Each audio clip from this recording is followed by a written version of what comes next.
So thanks for joining me. And so we're going to explore a little bit about it's kind of appropriate that we explore the philosopher from the perspective of the water, traditional Chinese medicine water element. And I do have a couple of slides, so I will share those. I'm not going to do a lot of that because it's more about the meditation, but let's see, there we are. So I did want to just introduce a little bit about the water element itself for those of you that are not familiar with the 5 elements and what they govern in terms of the physical aspects and the physical energy. So when we're looking at the water element, all 5 elements are all about the seasons. So at a very macro level, you can look at them as the 4 seasons plus the season in between, or late fall, or late summer, should I say, which is the earth element. But the water element is traditionally associated with winter. So at that more macro, on a year level, we're looking at all of those different seasons. And when you think about water in the winter, it's like going inward. So it's definitely more of an internal kind of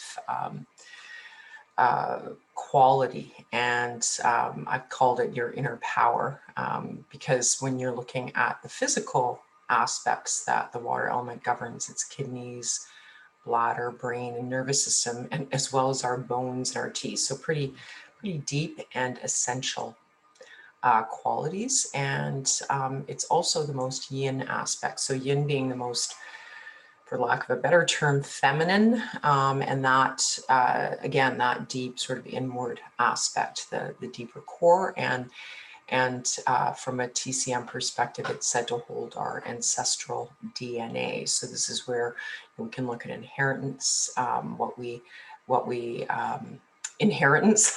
Well, yeah, I suppose that's one part in our ancestral, what we inherit from, our parents and their parents, et cetera, et cetera. So that's both the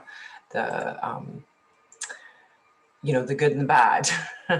And so, it's kind of interesting. I came across the archetypal qualities of the 5 elements in some of my research a number of years ago. And there's something about being able to personify each of these elements. So I'll just go back a bit. So we're talking about the water element. So just because it's related to the winter time does not mean that it's not at play in our lives right now. So each of the elements is always at play.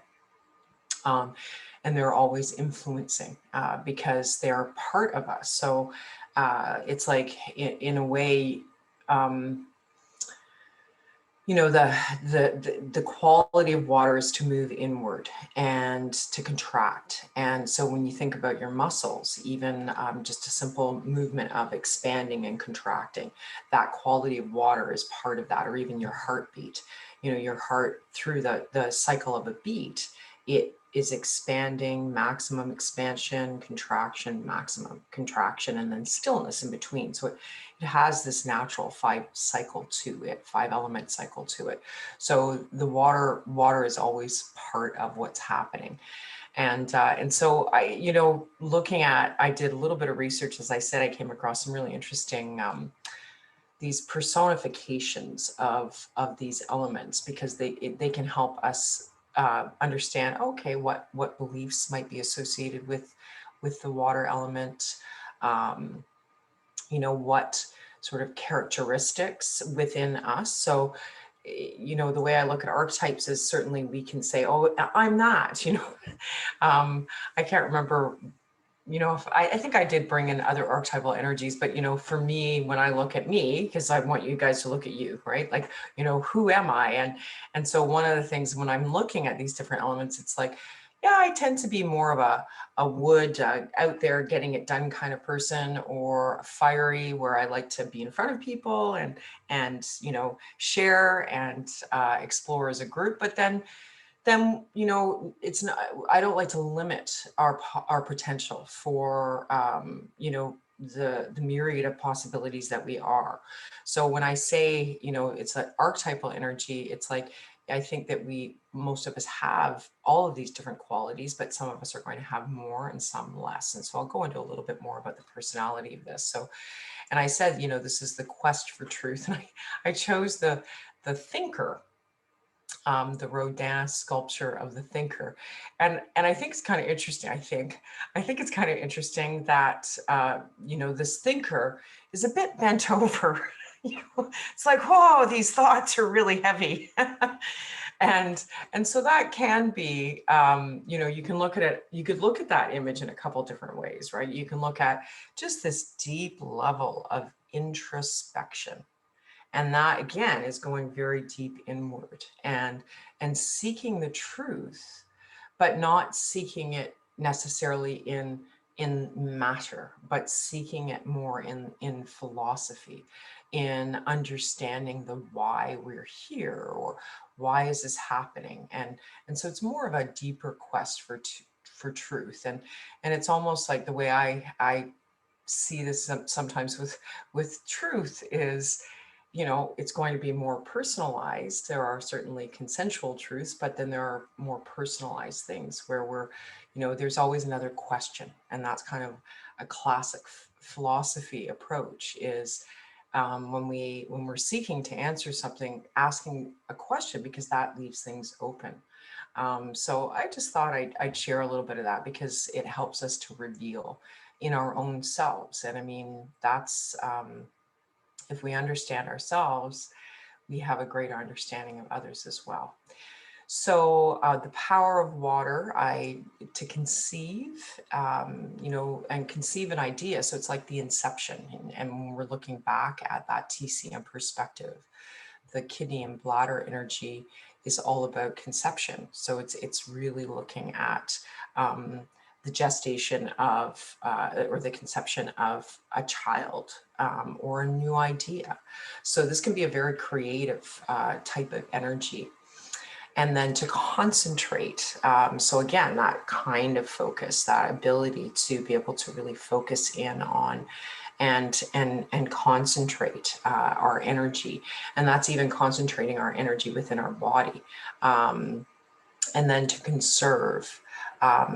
So I just thought I'd share a little bit of that with you, and then some virtues and challenges. So, you know, again, using this archetypal quality in how possibly, you know, you could look at the personality of this. So someone that is articulate, self-sufficient, so might be a bit of a loner, very introspective. We talked about that, and also that intuitive quality. And then into more of like a, you know, really that focus, that penetrating, and at times critical. And you know, when we hear the word critical, like I used to go, "Ooh, critical. I don't want anybody to be critical of me," or "I don't want to be critical." But a healthy dose of skepticism is really what can be a very healthy thing here, right? It's like, in the sense that we're challenging something, that we're not just going to take everything at face value. So that level can be, you know, it's not about, is this good or bad? It's about, is this appropriate in the moment? Is this serving me? And then the word meticulous, I thought that was you know, just a good way of, like, just again being refined, being very particular, and seeking knowledge and understanding. And then, of course, the challenges with this is that sometimes when we're too much on our own, when we're too into what we're doing, or we can be isolated if we're a little bit too critical or too heady. We can be emotionally disconnected or inaccessible. And then, you know, because the water element is associated with the emotion of fear, and fear, again, being neither good nor bad. It can be both of those things, but fear being an active energy that supports our life force, that keeps us alive and keeps us aware. But that can lean towards a suspiciousness, or it can even lean into, not being kind of hard, saying, no, I'm not forgiving. I need to, put up a barrier here, or that critical quality can come in and lead to that as well. And then even at that more physiological level of that sort of hard and unyielding is might express itself in, say, even hardening of the arteries. And we hear of that term. I remember I was working on a client once, and it was hard-hearted came up, and I had to do a balancing on the left ventricle, the left ventricle wall of her heart. And to me, it was just really interesting that this hard-heartedness came up because, in fact, the left ventricle wall had started to harden because of high blood pressure, because of anger. So, I just thought I'd share that with you, because it was like, there's how that expression of being critical and not unyielding and unable to forgive then leads to this kind of expression of this hardness and how that may manifest in the body.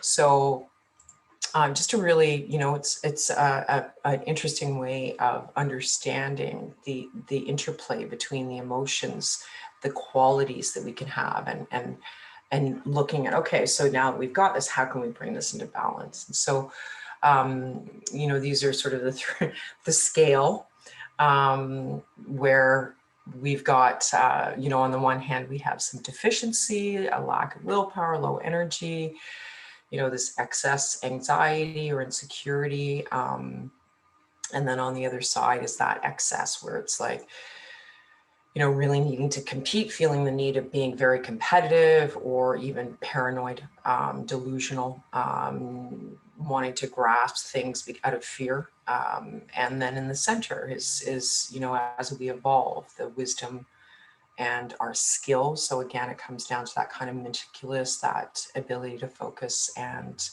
that sort of personal power, as in just feeling, it's not like an overt, a kind of in your face wood element power, but it's more of that quiet knowing of who we are and being comfortable with who we are.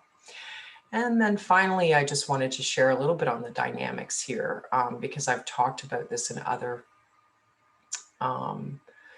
sessions on the 5 elements. It's always interesting to look at a little bit on the dynamics. And so I brought in the control cycle, because I've definitely talked about that sort of natural or Sheng cycle, which just is fire to earth, earth to metal, metal to water, etc. But this is a control cycle. And the reason I brought it in is just to illustrate a little bit about how water, and I've got water in green, that should be blue, but anyway, that's okay.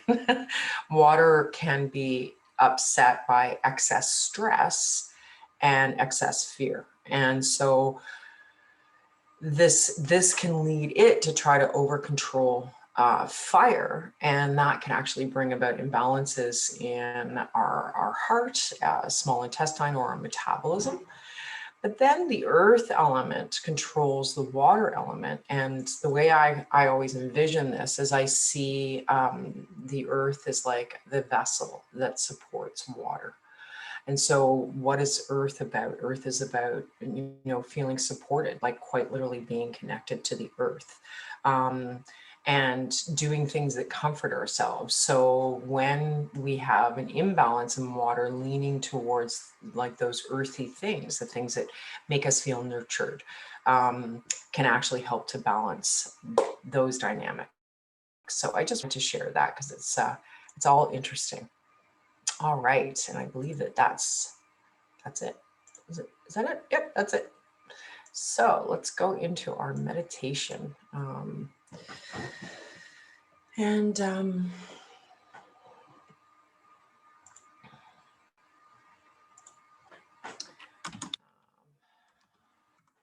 go. Okay, so if you'd like to take a couple deep breaths, and we'll just see what comes up here with water and the philosopher. All right. So yeah, always bringing your awareness to your breath and the sound of your breath and the feeling of your breath as it expands and releases in your lungs.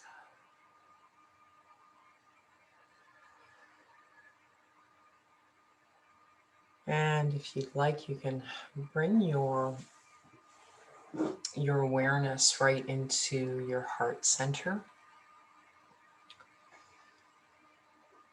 And just connect with that expansion and that gentle movement and contraction within your heart area.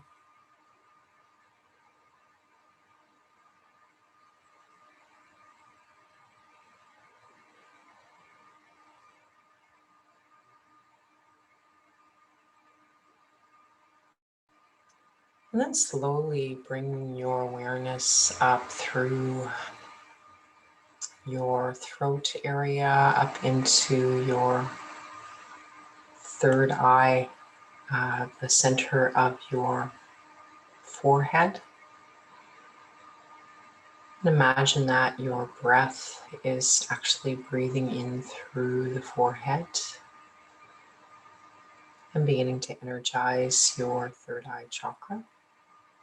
And if you'd like to connect with your third eye chakra with a color, you can imagine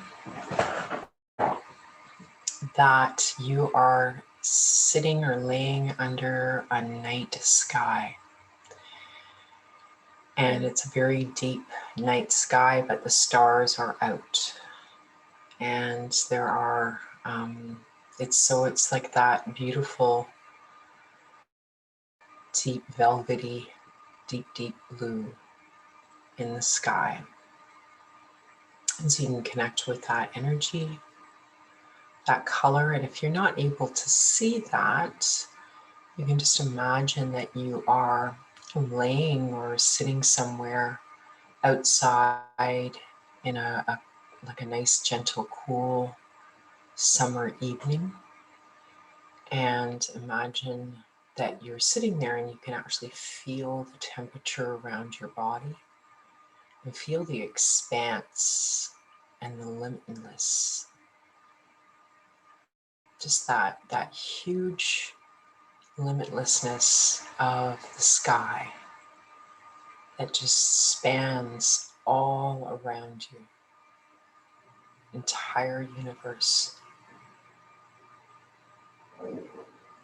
And then bringing your bringing your focus to one tiny pin prick of a star. So keeping your awareness of that entire expanse of the sky, while at the same time bringing your awareness to one tiny little white star within that sky. And as you continue to breathe, imagine that with each breath, that tiny star gently pulsates. And that star connects with your third eye chakra. So as it pulses, there's a direct connection of energy between your third eye and that tiny little star in that vast sky. And with each breath, that tiny star continues to send you pulses of energy and connects you with that vast universe. And feel whatever you feel in your body. You may feel that your third eye chakra is expanding with this connection to this vast universal energy and light. And how quickly that light reaches you, that you see it, but you also feel it, because that light is also energy connecting with you and your third eye.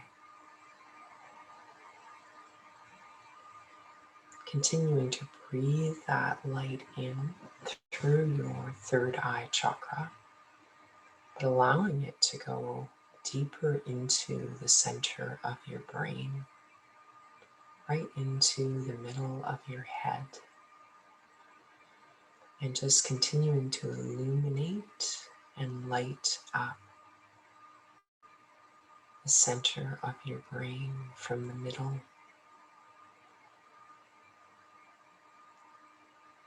And then continuing to observe that light as it moves down towards your spine, on the inside of your spine,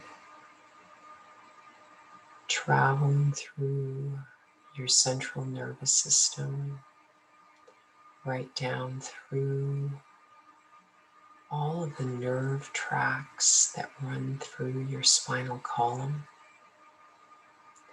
Continuing to breathe that light in as it energizes and connects with your central nervous system.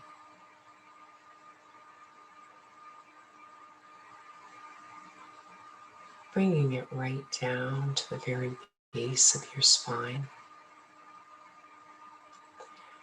And then allowing that to continue to branch out. So there's two large nerves. Many of you have probably heard of the sciatic nerves that branch out from your lower spine through your hips and buttocks and move down through your legs. So imagine continuing to draw that light right from that tiny star and that universal energy right through your forehead, through the center of your brain, down your spine, and then allowing it to V-branch off and continuing to travel and energize and heal those nerves that go right down your legs, right down into the core of your legs, bringing that energy right to the very base of your feet.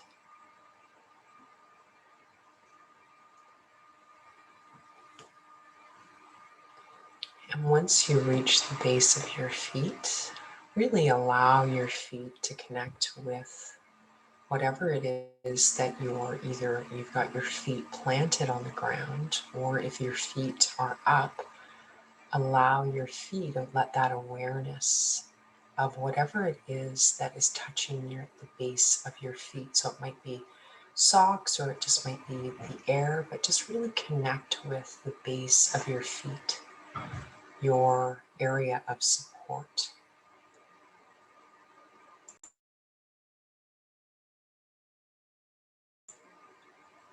And as you connect with the base of your feet, with the next deep breath, imagine that you are actually breathing in through your feet. And at the very base of your feet, underneath your arch, just underneath the balls of your feet, is the kidney 1 meridian point on both of your feet.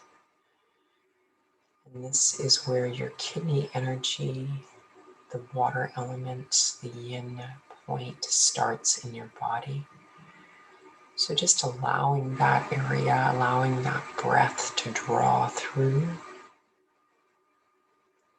the base of your feet, and continue to allow that energy to run and fill your lower legs. And with the next deep breath, continuing to breathe in through the base of your feet, up into your upper legs, into your hip area, and your lower back area, and lower abdomen area. And with that breath coming from the base of your feet, imagine that the lower abdomen and the lower back is just gently expanding to release anything that needs to be let go in that area. And moving up gently and slowly, continuing to allow that breath to expand in your whole abdominal area, expanding your belly, expanding your middle back,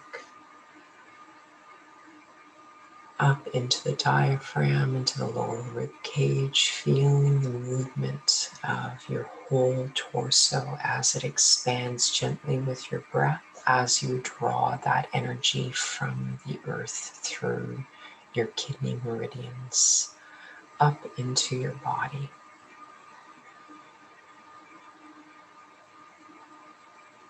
Allowing that to move now up into the upper back, expanding your upper lungs and chest area,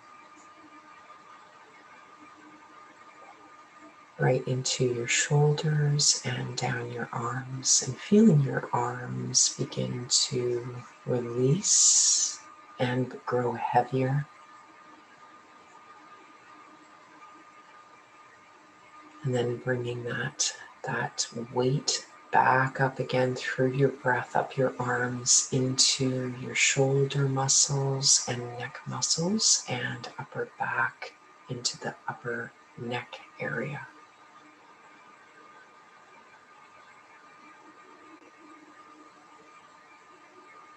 Any tension in your jaw, allow that to release and relax, and bringing the breath into your face and all around your skull, up to the very top of your head, and then finally coming in once again into your third eye chakra.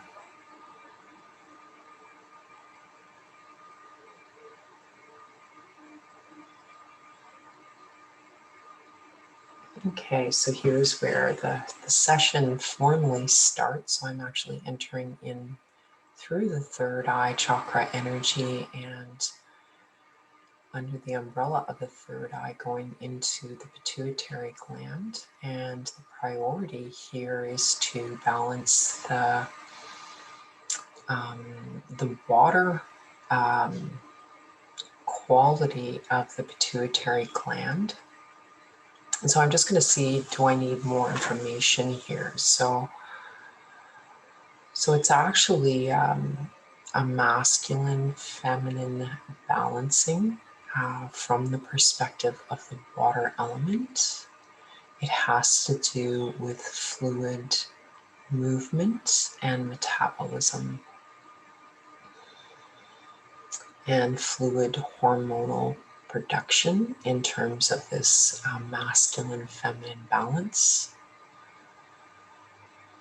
Okay, so this then is parceled, and I'm actually linking back into the pineal gland. So the pineal gland is our body's rhythm keeper. It has to do with our daily sleep-wake cycles. It also relates to some of our mood balance, as it has relationship with dopamine. And of course, it has a direct relationship with our crown chakra. And so just linking back into this, and it's a simple connection with the sleep-wake cycle in relation to this balancing of the pituitary gland. Okay, so I'm going to parcel that into its own little bubble, and then I'm heading down into staying within the umbrella energy of the chakra system, but going into the throat chakra, and then more specifically into the thyroid gland.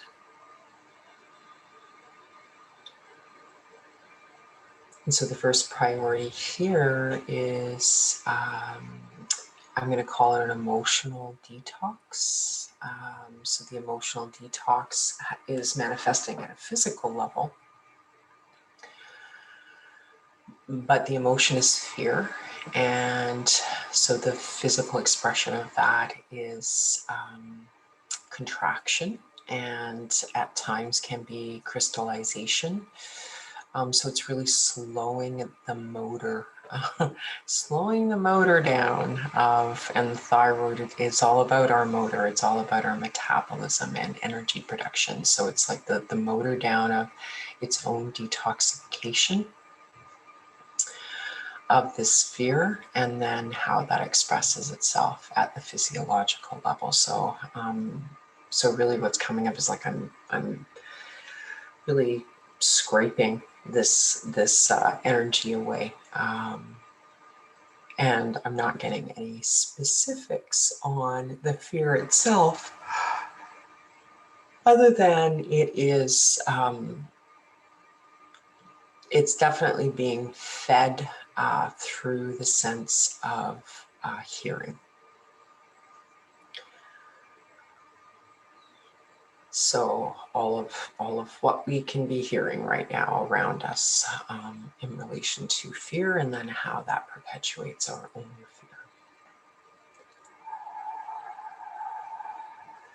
fear. Okay, so there's a parallel coming up here, and this is, so parallel means that I'm going to bring in another formula that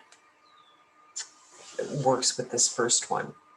It's coming up as parallel because I'm going more into a structural level.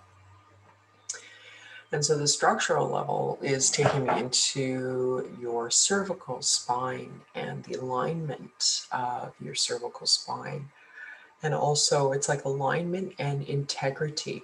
So as I mentioned earlier, one of the things that the water element governs is our bones and our nervous system. So working in it, it's really about alignment in the cervical spine. So I'm just going to go and find out what exactly.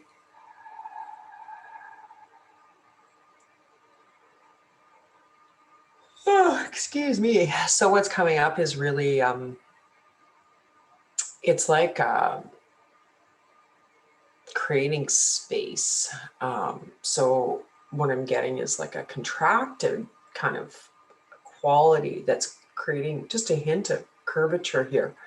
And so the priority is to actually bring that into a new alignment. And so how this is coming up is, it's in body talk, we have something called reciprocals, where we're looking at the different relationships our body has. And reciprocals, like if I reciprocate with you, it's a give and take relationship, and it's mutually supportive. So the way we look at that in the body is that the body also has parts that are reciprocating. And so what's happening here is I'm doing a reciprocal balancing from the skull underneath at the rim of the neck, so the cranial holy ridge, and the opposite, like it's almost like a string of pearls around your neck, the back of your neck. So really going right up into the opposite. So I'm doing these small balancing all the way around to actually get these guys talking at a different level, so that so that they shift that support in that cervical spine. So that's the first thing that's coming up. It's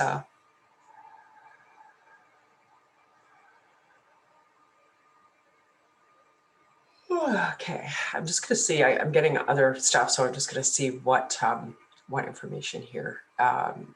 If there's any more definitions or yes, it's just flexibility with just. It's consciousness of flexibility, helping to bring that awareness into flexibility, while at the same time being supported. Oh. Okay. And then there's a further support on this, which is hydration. So hydrating, again, underneath the occipital ridge, and also right through the cervical spine area. So hydrating all those muscle attachments up there, as well as the cervical spine. So that's that. Okay, so then that's coming up as a parcel, but that whole thing is actually linking into the base of your spine. So once again, at a broader level, bringing in the entire reciprocal of from the occiput to your sacrum to further support that that neck balancing. As well as the first formula. So we're going to tap this in, and I'm actually going to, if you'd like, you can put one hand behind your occiput and one hand over your sacrum, which is just at the lower base of your spine, and taking deep breaths. And then I just remove one hand and tap out. With deep breaths, please.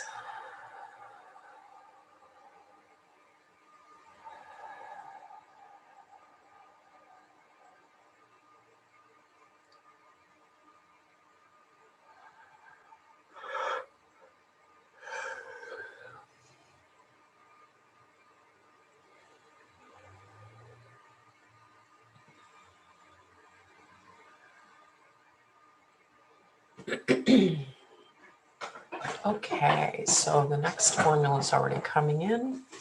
So the first priority is, once again, in the sense of hearing. In this way, certainly the sense of hearing is part of the water element. So it's the sense that is governed by the water element.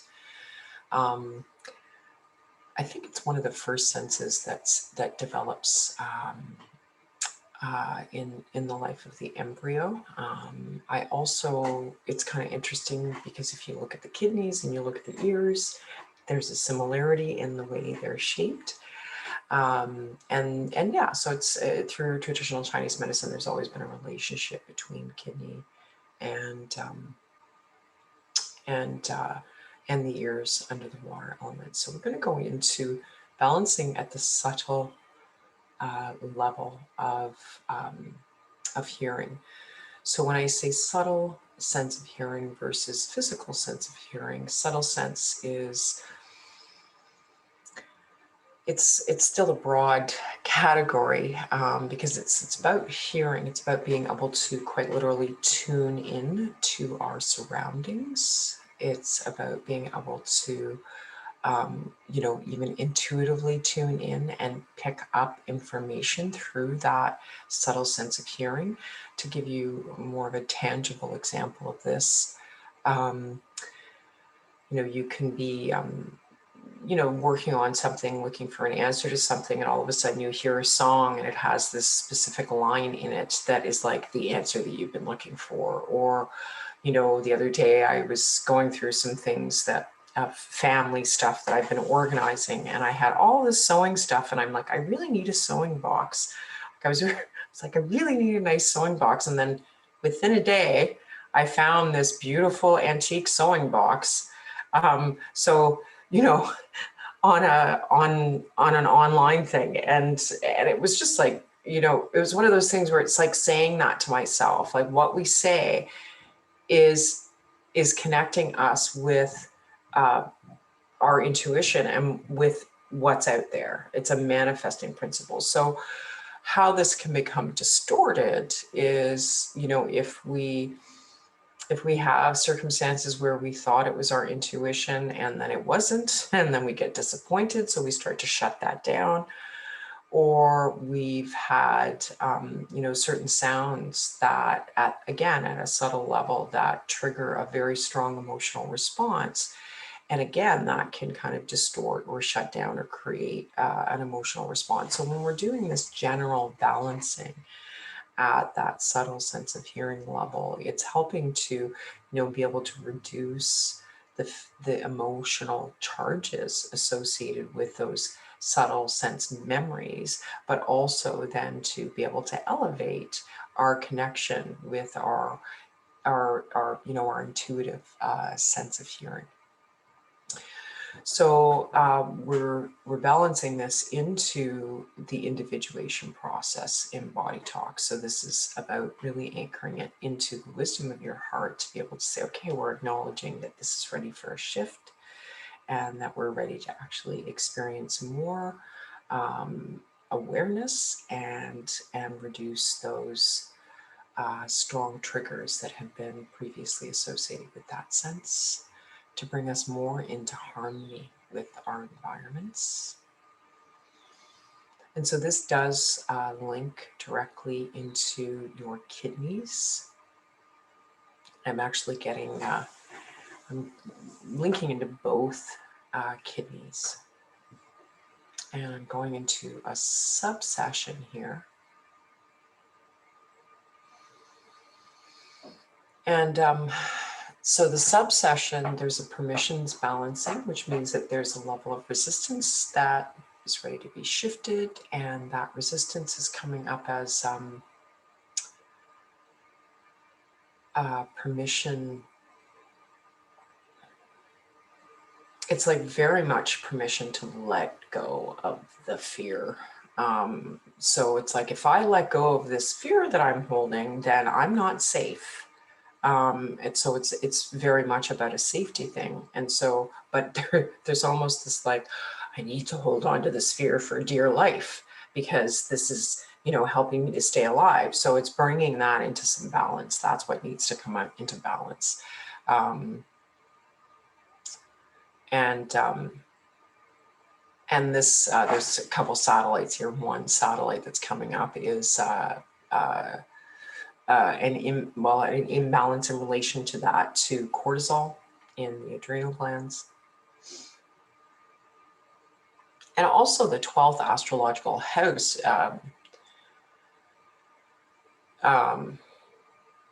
And this is really more of like this came up recently in another session, this social control, like the man is controlling us. So it's like that level of control and the fear that relates to that. So those two things that are coming up. So I'm just going to parcel this up, and now we're going to go more specifically into the subsession on the kidneys.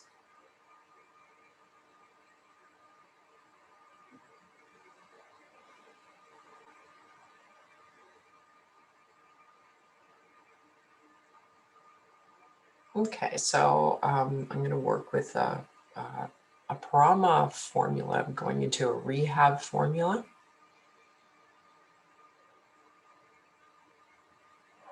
And this is actually taking me into the right kidney specifically. It's really getting specific. I'm going into something called a glomularis in the kidneys. So the kidneys are all about filtration. And glomularis, they kind of have all these little tubes that help to clean out the kidneys. So they're pretty essential for being able to filter and cleanse our blood. That's the job of the kidneys. Our blood is being cleansed of water-soluble waste to be let go as urine. And so when things aren't functioning at their optimal, then we can have buildup of toxicity. We can get kidney stones or crystals, that kind of thing. So I'm just going to go into the right glomularis and just see what kind of details, if any, I need here. So this is definitely about filtration. And, when I say filtration, I can't help but not say, the filters. So what do? We put filters up, right? Like our experience in life, our beliefs about the world create filters of how we see and what we allow in. So this relates to that, and I'm just going to see what I'm going to pinpoint that to. It's about distrust. Okay. It's about, I'm just going to say it's about trust and distrust. Okay. So, because they're both the same thing, trust, distrust, they're both on the same spectrum. It's the beliefs charged with trust, right? So it's like, or distrust. I don't, it's how I perceive trust. I'm a trustworthy person. They're not very trustworthy. People aren't trustworthy. People are trustworthy. Like all of these beliefs are limitations. They're filters. Okay. So, positive or negative, it's like because, and let me give you an example. If I think people are trustworthy and then I go into some kind of, exchange, and the person that I was interacting with wasn't trustworthy, then I'm going to be disappointed because they weren't trustworthy. And I have this belief that people should be trustworthy. So the stronger the belief, the more it limits me. If I go in and my belief is that people can be trustworthy and people can't be trustworthy, people can be anything, that I'm not stuck to a belief about trust, that it gives me the flexibility to be open to trust, but it also gives me the caution to be open to distrust. So it's not limiting me from being present to that interaction. That was a bit of a mouthful, but I just felt like I had to share that. So when we're talking about this balancing of trust in helping this shift this filter, and the filtration within the system, within your right kidney. And then out of that is wisdom, isn't it? That's really what's coming in here, is this wisdom of being present, of not being fixed to the world is this way or that way, or it should be this way, or it should be that way, or they should behave this way or that, all of those shoulds. It actually creates more flexibility for simply what is. And, I would say one of the qualities of this philosopher, of this water, when you think about the water is adaptable. So when water comes up to a boulder, it just moves around it. So it's like that fluid quality, and that's wisdom. So that's what I thought it was going to be, but it's not that way. So I'm just going to move around this way. So this is that kind of adaptability and wisdom of being able to start to detach from these strong beliefs. In particular, we're going into this balancing on that right kidney. All right, so that's it. We're going to tap this all out. And so I'm going to ask you to put one hand over your heart, please. And if you'd like, you can just put your other hand over your solar plexus, but actually focused on the kidney energy. I'm still focused on the ears, but the ears are not a priority hand position wise. So we're going to tap that in. So balancing first was balancing that subtle sense of hearing, and then going into permissions balancing before I was able to go into that subsession on the kidney energy, permission to let go of that fear about survival, and then going into balancing at a deeper level. When I say a rehab technique, it's a Paroma body talk technique that has a number of layers to it. So I'm going to focus on that. And I'm just going to ask that you tap and deep breaths, please.